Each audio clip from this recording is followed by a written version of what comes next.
সুমি সরিষা দেখানো কালকে আলাদা হাত খাইতে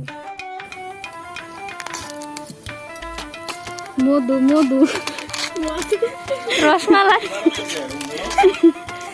এই ছোট ছোট জিনিসগুলো আমার কাছে ভীষণ ভালো লাগে।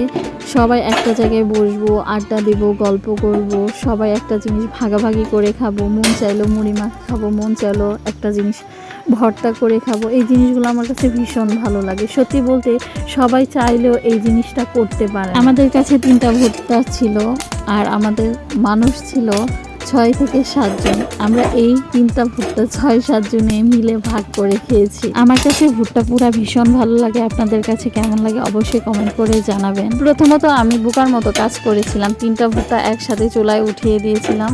পরবর্তীতে দেখলাম যে 3টা ভুট্টা একসাথে পুরা যাচ্ছিল না, একটা এক পাশ বেশি পুড়ে যাচ্ছিল। সেই জন্য একটা নামিয়ে রেখে দুটোই চেষ্টা করছিলাম যে দুটোই পুড়বো, কিন্তু পরবর্তীতে দেখলাম যে না, দুটো পুরা যাচ্ছিল না, সেই জন্য একটা করে পড়ছিলাম। এই ভিডিওটা অনেক আগে থেকে আমার ফোনে করা ছিল, কোনো কারণে হয়তো বা আমি এই ভিডিওটা আপলোড করতে ভুলে গিয়েছিলাম। আজকে হঠাৎ করে গ্যালারিতে গিয়ে দেখি যে এই ভিডিওটা ছিল, সেই জন্য আপনাদের সাথে শেয়ার করলাম। প্রথমত ভেবেছিলাম যে আমরা ভুট্টাটা কাসুন্দ দিয়ে সুন্দর করে মাখবো। পরবর্তীতে আমরা আমাদের ডিসিশন চেঞ্জ করি যে না, আমরা এটা লবণ মরিচের গুঁড়ো দিয়ে সুন্দরভাবে মেখে খাবো। তো সবাই ভালো থাকবেন, সুস্থ থাকবেন। আবার আরেকটি নতুন ভিডিও নিয়ে আপনাদের মাঝে হাজির হব।